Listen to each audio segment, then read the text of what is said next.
Welcome to hair loss show. Hair loss பத்தி A to Z சயின்டிபிக்கா explain பண்ற ஒரு பாட்காஸ்ட் சேனல் தான் நம்மளோடது. நம்ம கூட dermatologist and hair transplant surgeon doctor Muthuprabhath sir இருக்காரு. ஸோ அவர்கிட்ட கேட்டு இன்னைக்கு நம்ம தெரிஞ்சுக்கலாம்.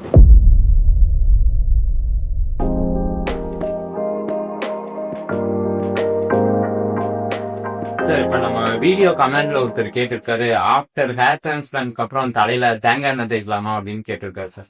ஸோ அதை பத்தி என்ன சார்? தேய்க்கலாம். தேங்காய் எண்ணெய் தேய்க்கலாம், எல்லா எண்ணெயும் தேய்க்கலாம். Okay sir. ஃபர்ஸ்ட் டிரான்ஸ்பிளான்ட் பண்ண புதுசுக்கு ஒரு 1 month மட்டும் உங்களுக்கு தான் இந்த காயெல்லாம் ஆடுற வரைக்கும் நம்ம எதுவும் எக்ஸ்ட்ராவா தேய்க்க வேண்டாம். சம்டைம்ஸ் சின்ன சின்னதா இன்ஃபெக்ஷன் வருது, கொப்பளம் வருது, அந்த மாதிரி இருக்கும்.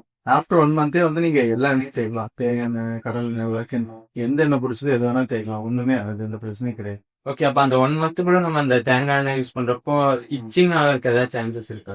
1 month யூஸ் பண்ணா பெரிய தப்பு கிடையாது. ரேரா ஒரு சிலருக்கு சின்ன சின்ன ஃபாலிகுலேட்டிஸ் வரும், கொக்களம் மாதிரி அந்த மாதிரி வரும், அவ்வளவுதான். ஸோ இப்போ நிறைய பேருக்கு இருக்கிற டவுட்டே என்ன அப்படின்னு பார்த்தா, ப்ராப்பரா அவங்க ஹேர் கண்ட்ரோல் பண்ணிடுறாங்க, ஆனா அதுக்கப்புறம் எப்படி மெயின்டைன் பண்றது அப்படிங்கிற அந்த பேசிக்கான டவுட்ஸ் நிறைய இருக்கு. இப்போ எக்ஸாம்பிள் வந்து இந்த ஹெல்மெட்லாம் எவ்வளவு நாள் கழிச்சு அவங்க போடுறது, பைக்ல போறவங்க, ஏன்னா இந்த மார்க்கெட்டிங் ஃபீல்ட்ல, கலெக்ஷன் ஃபீல்ட்ல எல்லாம் ஒர்க் பண்றவங்க வெறும் டிராவல்ல தான் இருப்பாங்க சார் வெளியே. ஸோ அவங்களாம் டிரான்ஸ்பிளான்ட் பண்றப்போ எவ்வளவு நாள் கழிச்சு அவங்க அந்த ஹெல்மெட் யூஸ் பண்ணலாம் சார்? ஹெல்மெட் வந்து போடக்கூடாதுன்னு இல்லை. ஃபர்ஸ்ட் ஆஃப் ஆல் டிரான்ஸ்பிளான்ட் பண்ணவங்க ஹெல்மெட் தாராளமும் போடலாம். எப்ப போடணுங்கிறது தான் வந்து விஷயம் இருக்கு, சரிங்களா? சர்ஜரி பண்ணி ஃபர்ஸ்ட் ஒரு 1 month பாத்தீங்கன்னா அந்த ரூட் வந்து செட்டில் ஆயிருக்காது. உள்ள வந்து மேலாப்புல முடி வளர்ந்த மாதிரி இருக்கும், பட் தோலுக்குள்ள பாத்தீங்கன்னா உங்களுக்கு கொலாஜன் எல்லாம் ஃபார்ம் ஆயிட்டு நல்லா வந்து ஆங்கர் ஆயிருக்காது. ஸ்கின்னோட வந்து நம்ம வச்ச கிராஃப்ட் வந்து ஆங்கர் ஆயிருக்காது. சோ நம்ம ஏதாவது அசைக்கிறோம், தேய்க்கிறோம் அப்படின்னா வந்து முடி டைரக்ஷன் மாறும். நம்ம தொடர்ந்து இப்ப ஹெல்மெட் வந்து இப்படியே போட்டுட்டு இருக்கிறோம், முடி ஹெல்மெட் பட்டுப்பட்டு இழுக்குதுன்னா இப்படி முன்னாடி பார்த்து வர்றவங்க வந்து கம்பி மாதிரி மேல பார்த்து வர்றதுக்கு அந்த மாதிரிலாம் அதுக்கு வாய்ப்பு இருக்கு. ஸோ இனிஷியலா அந்த ஒரு ஃபர்ஸ்ட் 1 month வந்து கொஞ்சம் ஃபீல் ஆக இருக்க டைம் கொடுக்கறது வந்து பெட்டர். ஸோ அதுக்கப்புறம் நீங்க ஹெல்மெட் போட்டா எந்த பிரச்சனையும் கிடையாது. 1 month போட்டீங்கன்னா முடி வந்து லேசா டைரக்ஷன் மாதிரி இருக்கு, வேற மாதிரி வளர்றதுக்குலாம் வாய்ப்பு இருக்கு. ஏன்னா கீழே வந்து அந்த வேர் ஊனி இருக்காது, முடியோட கிராஃப்டோட வேர் வந்து ஊனி இருக்காது. இப்ப இந்த ஹெல்மெட்ல வந்து பாத்தீங்கன்னா சார், ரொம்ப டைட்டான ஹெல்மெட்டும் நிறைய பேர் போடுவாங்க, கொஞ்சம் அது லூஸா இருக்கிறது ஒரு சிலர் போடுவாங்க. சோ எந்த மாதிரி ஹெல்மெட் போட்டா கரெக்டா இருக்கும் சார் டிரான்ஸ்பிளான்ட் பண்ணுவாங்க? ஆமா, அதான் நான் சொல்ல நினைச்சேன். சோ அதாவது இப்போ நீங்க ஒரு கன்ஸ்ட்ரக்ஷன் ஒர்க்கரா இருக்கீங்க, சிவில் இன்ஜினியரா இருக்கீங்க, அதுக்கு போடுற ஹெல்மெட்ல கொஞ்சம் லூஸா இருக்கும். சோ அந்த மாதிரி ஹெல்மெட்ல போடுறதுல பிரச்சனை கிடையாது. அதெல்லாம் சர்ஜரி முடிச்சு ஒரு 10 days 15 daysல கூட போடலாம். அதுல எல்லாம் முடியோட டைரக்ஷன் மாறாது. மெயினா இந்த பைக் போடும்போது ஹெல்மெட் போடுறாங்க இல்லையா, அது ரொம்ப டைட் ஃபிட்டிங்கா போட்டிருப்பாங்க, முடியெல்லாம் அமுங்கும். அந்த மாதிரி ஹெல்மெட்ஸ் வந்து ஒரு 1 month அவாய்ட் பண்ணுங்க. லூஸா இருக்கிற ஹெல்மெட் வந்து நீங்க போடலாம். ஹேட், கேப், ஹெல்மெட்ஸ், லூஸா இருக்கிற ஹெல்மெட்ஸ் எல்லாம் போடலாம். ஓகே, அப்ப அந்த கேப்பெல்லாம் நம்ம நார்மலா யூஸ் பண்ணலாம். கேப்லாம் ஒரு 1 week கழிச்சு நம்ம யூஸ் பண்ணலாம், அதெல்லாம் பிரச்சனை கிடையாது. ரொம்ப டைட்டா முடி அழுத்தக்கூடாது. முடி இப்படி திருப்புறது, அப்படி திருப்புறது, டைரக்ஷன் மாற வைக்கிறது அப்படி இருக்க கூடாது. எப்படி டிரான்ஸ்பிளான்ட் பண்ணாங்களோ அதே மாதிரி. இப்போ இந்த ஒர்க் பண்றவங்க எல்லாம் பாத்தீங்கன்னா, கன்ஸ்ட்ரக்ஷன் ஒர்க் வெளியே ஒர்க் பண்ணவங்களுக்கெல்லாம் அந்த வெயில்னால அந்த ஸ்வெட்டிங் ரொம்ப அதிகமாகும் சார். அப்ப அவங்களுக்கு அதனால மறுபடியும் அந்த ஹேர் லாஸ் ஆக சான்சஸ் இருக்கா? ஸ்வெட்டிங்னால எல்லாம் ஹேர் டிரான்ஸ்பிளான்ட் எஃபெக்ட் ஆகாது. பொதுவா ஸ்வெட்டிங்னால எப்பயுமே முடி கொட்டாது. இப்ப நார்மலா இருக்கிறவங்களுக்கும் அதிகமா வேக்கிறனால முடி கொட்டாது, டிரான்ஸ்பிளான்ட் பண்ணவங்களுக்குமே வேக்கிறனால எல்லாம் முடி கொட்டாது. பேசிக்கா ஸ்வெட்ல என்னதான் இருக்கு அப்படின்னு பாத்தீங்கன்னா, ஸ்வெட் வந்து நம்ம பாடியில இருந்தே ப்ரொடியூஸ் ஆகுறது தான். அதுல 99% தண்ணி இருக்கு, கொஞ்சம் கொஞ்சம் உப்புகள் இருக்கு, சோடியம், பொட்டாசியம், இந்த மாதிரி ஒரு சில குளோரைடு, இந்த மாதிரி வந்து சோடியம், குளோரின், இந்த மாதிரி வந்து ஒரு சில உப்புகள் இருக்கு. இவ்வளவுதான் வந்து ஸ்வெட். அதுல வந்து வேற ஏதாவது கிருமியோ, ஃபங்கஸோ, இல்ல முடி அஃபெக்ட் பண்ற மாதிரி ஏதாவது ரசாயனமோ, கெமிக்கல்ஸோ, இதெல்லாம் எதுவுமே வந்து ஸ்வெட்ல கிடையாது. சோ ஸ்வெட்டை பார்த்து யாரும் பயப்பட வேண்டியது கிடையாது. ஏன்னா ஒரு சிலருக்கு வந்து பாத்தீங்கன்னா நைட் ஸ்வெட்டிங் ரொம்ப அதிகமா இருக்கும், அதனாலேயே நிறைய பேஷண்ட்ஸ் வந்து இதனால நமக்கு ஏதாவது ஆகும் பயப்படுறாங்க. சோ இப்ப இந்த ஸ்ட்ரெஸ், டென்ஷன்லாம் அதிகமாகறப்போ அதுக்கு ஏதாவது ஹேர் லாஸ் ஆக சான்சஸ் இருக்கா சார்? ஸ்ட்ரெஸ், டென்ஷனால முடி கொட்டும். ஓகே, ஆனா வந்து அது டிரான்ஸ்பிளான்ட் பண்ணவங்க பயப்பட வேண்டியது இல்லை. ஓகேங்களா? இப்போ உங்க தலையில 100 முடி இருக்குன்னா ஒரு 50 முடி கொட்டிடுச்சு. அந்த 50 முடி கொட்டின இடத்துல டிரான்ஸ்பிளான்ட் பண்ணிருக்கீங்க, இன்னொரு 50 முடி இருக்கு. அந்த எக்ஸிஸ்டிங் ஹேர் தான் ஃபர்ஸ்ட் ஸ்ட்ரெஸ்னால கொட்டும். டிரான்ஸ்பிளான்டட் ஹேர் ஃபர்ஸ்ட் ஸ்ட்ரெஸ்னால கொட்டாது, ஆல்ரெடி சொன்ன மாதிரி. சோ ஸ்ட்ரெஸ் அதெல்லாமே கூட டிரான்ஸ்பிளான்ட் ஹேரை அவ்வளவு சீக்கிரம் அஃபெக்ட் பண்ணாது. மிச்ச ஹேர் எல்லாம் கொட்ட வச்சுட்டு கடைசியா தான் டிரான்ஸ்பிளான்ட் அஃபெக்ட் பண்ணும். ஓகே சார், இப்போ வந்து பாத்தீங்கன்னா இந்த டிரான்ஸ்பிளான்ட் பண்ணவங்க ஏதாவது பைக்லயோ எங்கேயோ போறப்ப ஏதோ ஒரு ஆக்சிடென்ட் ஆயிடுச்சுன்னு வைங்களேன் சார். அப்ப அவங்க ஃபர்ஸ்ட் அவங்க தலை போய் கீழே அடிச்சு, சோ அந்த முடிதான் அவங்களுக்கு அஃபெக்ட் ஆகும். சோ அப்ப அதனால அவங்களுக்கு ஏதாவது மறுபடியும் ஹேர் லாஸ் ஆக அந்த மாதிரி சான்சஸ் ஏதாவது இருக்கா? இதெல்லாம் ரொம்ப யோசிப்பீங்க, அதெல்லாம் அந்த மாதிரி அந்த மாதிரி இதெல்லாம் எவ்வளவு யோசிக்க வேண்டியது இல்ல. தலையில அடிப்பட்டா அதுதான் மெயினா பாக்கணும், அந்த மாதிரி எல்லாம் ஒண்ணும் சரி, இப்ப இந்த கடையில விக்கிற அந்த சோப்பு ஷாம்பு எல்லாம் இருக்குல்ல சார், So அது வந்து நம்ம யூஸ் பண்ணிக்கலாமான்னு நிறைய பேர் கேக்குறாங்க சார். அது ஓகே. அதாவது ஹேர் டிரான்ஸ்பிளான்ட் அப்புறம் ஏதாவது ஸ்பெஷல் ஷாம்பு போடணுமா? ஸ்பெஷல் ஷாம்பு இதை நான் சும்மா வழக்கம் போல சிக் ஷாம்பு அந்த மாதிரி. கார்த்திகா இந்த மாதிரி யூஸ் பண்ணலாம் அப்படி கேக்குறீங்க. ஹேர் டிரான்ஸ்பிளான்டோட ஸ்பெஷாலிட்டி அதான். ஓகேங்களா? அதாவது வந்து ஒரு இடத்துல எடுத்து இன்னொரு இடத்துல வைக்கிறீங்க அவ்வளவுதான். அது தவிர வந்து வேற எதுவுமே நம்ம பண்றது இல்ல. ஹேர் டிரான்ஸ்பிளான்ட்னால ஹேருக்கு வந்து ரொம்ப வீக் ஆயிடும். இப்ப டிரான்ஸ்பிளான்ட் பண்ண ஹேர் ரொம்ப வீக்கா இருக்கும், அதுக்கு எக்ஸ்ட்ரா கேர் தரணும் அப்படின்னு எதுவுமே கிடையாது. நீங்க சிம்பிளா சொல்லணும்னா வந்து இப்போ ஒரு என்ன சொல்றது, ஒரு செடி இருக்கு, ஒரு இடத்துல இருக்கு, அது ரோடு பிளாக் பண்ணிருக்கு, அதை எடுத்துட்டு வந்து இன்னொரு இடத்துல வைக்கிறோம். வச்சு கொஞ்ச நாள் வந்து அந்த செடி சர்வைவ் ஆகிறதுக்கு கஷ்டப்படும். ஒன்ஸ் நல்லா ஸ்ட்ராங்கா வளர்ந்துருச்சுன்னா அது முன்னாடி இருந்ததுல இடத்துல எப்படி இருக்கோ அதே மாதிரிதான் இங்க இருக்க போகுது. அதுக்கப்புறம் நம்ம அதை திரும்ப பராமரிச்சு ரெகுலரா தண்ணி ஊட்டிட்டு அப்படிலாம் இருக்க போறது கிடையாது. அது வளர்ந்துருச்சுன்னா அது பாட்டுக்கு அதை பாத்துக்கும். அதே மாதிரிதான் இந்த ஹேர் டிரான்ஸ்பிளான்ட்டும். பின்னாடி இருக்கிற ஹேரை ஃப்ரண்ட்ல எடுத்து வைக்கும் போது திரும்ப பழையபடி அதுக்கு பிளட் சர்க்குலேஷன் கிடைக்கிறதுக்கு, அந்த ஹேர் கொஞ்சம் ஸ்ட்ராங் ஆகிறதுக்கு இனிஷியலா கொஞ்சம் டைம் எடுக்கும். ஒரு 2-3 months எடுக்கும். ஒன்ஸ் அந்த டைம் ஆயிடுச்சு, முடிக்க போதுமான பிளட் சர்க்குலேஷன் கிடைச்சிருச்சு, அது ரூட் வந்து நல்லா எஸ்டாப்ளிஷ் ஆயிடுச்சுன்னா அதுக்கப்புறம் நம்ம அதுக்காக எதுவுமே ஸ்பெஷலா செய்ய வேண்டியதில்லை. ஸ்பெஷல் ஷாம்பு, ஸ்பெஷல் எண்ணெய், ரெகுலரா அதுக்கு டிஆர்பி பண்ணிட்டு இருக்கணும், ஜிஎஃப்சி பெயிண்ட் இருக்கணும், எந்த நெசசிட்டியுமே கிடையாது. எதுவுமே பண்ணாட்டியுமே மிச்ச ஹேர் எப்படி இருக்கோ அதே மாதிரி வந்து டிரான்ஸ்பிளான்டட் ஹேரும் ஹெல்த்தியா இருக்கும். டிரான்ஸ்பிளான்டட் ஹேருக்குன்னு தனியா ஒரு கேர், ஒரு செலவு வந்து நம்ம பண்ண வேண்டியது கிடையாது. சோ ஒரு சில பேஷண்ட்ஸ் என்ன பண்றாங்கன்னா, டாக்டர் ஒரு சீரம் சொல்லுவாங்க, இதை நீங்க யூஸ் பண்ணுங்கன்னு. அவங்க அதை விட்டுட்டு வெளியில ஒரு கடையில லோக்கல்ல நம்ம கிடைக்கிற ஒரு சீரம் வாங்கி யூஸ் பண்ணுவாங்க.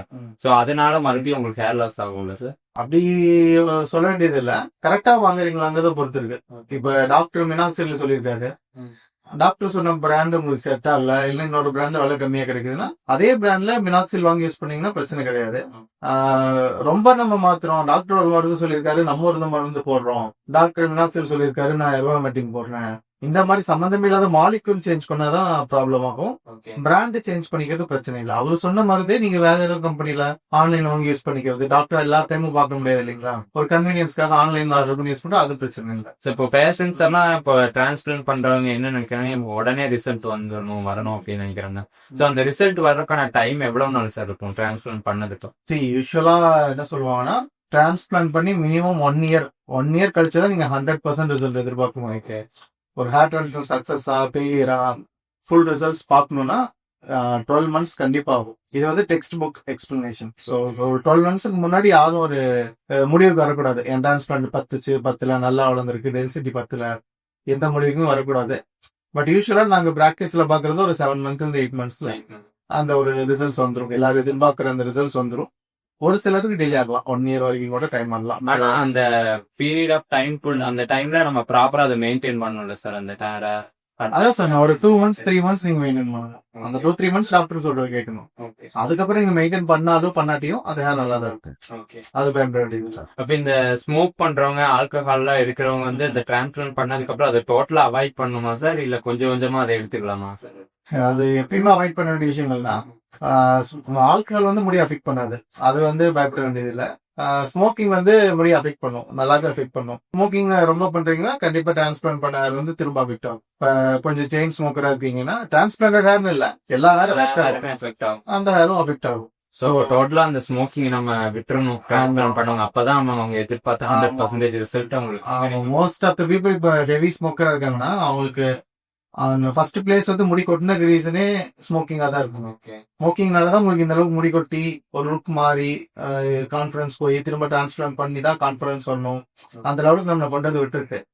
சோ இனிமேலாவது அந்த ஸ்மோக்கிங் ஸ்டாப் பண்ணிட்டீங்கன்னா அட்லீஸ்ட் இப்ப வளர்ந்ததுக்கு அப்புறம் திரும்ப நம்ம அதே மாதிரி மெயின்டைன் பண்ணிக்கலாம். அப்ப இந்த ஆலிவர் ஆயில், மினாக்சில், சோ இதெல்லாம் வந்து ஒரு 3 monthsக்கு அப்புறம் நம்ம ஸ்டாப் பண்ணாலும் கூட நமக்கு அந்த ஹேர் வரத அப்படியே தான் போயிட்டே இருக்குமா சார், இல்ல அதுல ஏதாவது நம்ம ஸ்டாப் பண்ணா ஹேர் அகைன் லாஸ் ஆக சான்சஸ் இருக்கு? மிச்சம் ஆயில் விடுங்க, இப்ப மினாக்சில் எடுத்துக்கலாம். உங்களுக்கு மினாக்சில் யூஸ் பண்ணா முடி வளரும். நீங்க இப்ப டிரான்ஸ்பிளான்ட் பண்ணிட்டு மினாக்சில் ஒரு 1 year யூஸ் பண்ணிருக்கீங்க வச்சுக்கோங்க, டிரான்ஸ்பிளான்ட் பண்ண முடி வளர்ந்துருக்கும், சும்மா நடுவுல 4 முடி உங்களோட ப்ரீ எக்ஸிஸ்டிங் ஹேர் அதுவுமே கூட மினாக்சில் கிடைக்கிறதுனால கொஞ்சம் நல்லா வளர்ந்துருக்கும்.